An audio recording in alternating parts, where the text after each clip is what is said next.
I'll be right back. Bob? Yes, Steve. Did you come back to apologize to me? Well, Bob, actually, I think you should be the one apologizing to me. Oh, really? Really. Anyway, we went out to the car and there seems to be a bit of a problem. Hey, Steve. Where's Susie? She's waiting in the car. Oh, Steve says there's a problem. Yeah, we both went out to the car and there was a parking ticket right on the windshield of the car. Aww. And I think you guys can help with this. It's $45, cash or check. I think that would do it. You want me to pay for your parking? You know, I think it would be a very nice gesture, Bob. There is no way I'm doing that.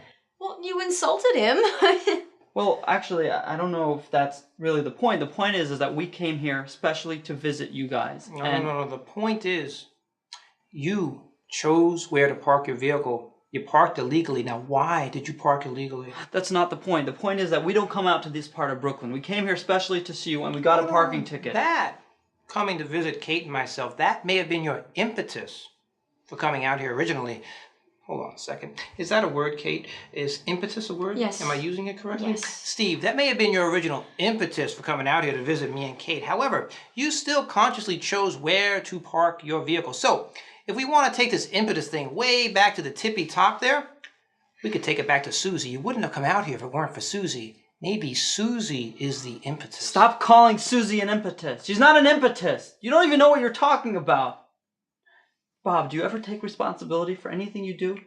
Okay, you know what? Why don't we just pay half? I think that's fair. That does not sound fair to me. Sounds like you're trying to be accommodating with a madman. I don't think we should have to try to find the middle of the road when we're dealing with an extremist. Oh, I'm an extremist. Yeah, I think his opinion is just as valid as yours, Bob. Oh, do you now? Well, actually, I don't think we should be paying for half of the ticket either. You guys should be paying for the full ticket. I guess. You guess. But this would be like if... Bob, just give him the $45. No, that would be like if, you know, it would be like if... No, but you don't understand. Let him say it, let him say it. This would be like if one of the victims who was on the planes that crashed into the World Trade Center blamed the relative he was going out to visit in California. No, wait.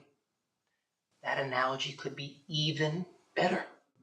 Because the relative who's out in California really isn't to blame here. And the person who died on the plane is forgetting about the external force, which is the terrorist. The same way you're forgetting about the external force that you brought upon yourself, which is the parking authority, by parking illegally. So, actually, in a nutshell, the analogy is this. This would be like if one of the victims of the World Trade Center attack blamed the relative he was going out to visit in California, and also incited the terrorists into hijacking the plane by sitting on their laps.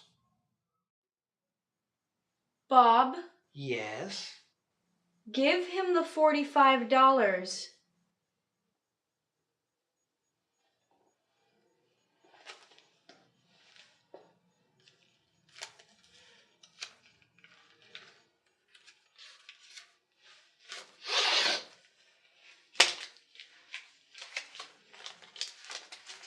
Thanks, I guess. You guess? Yeah. Well, I don't have to thank you for something that you should have done anyway.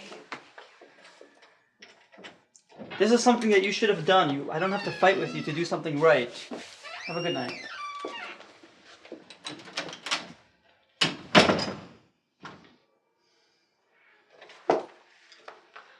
Now we have no friends.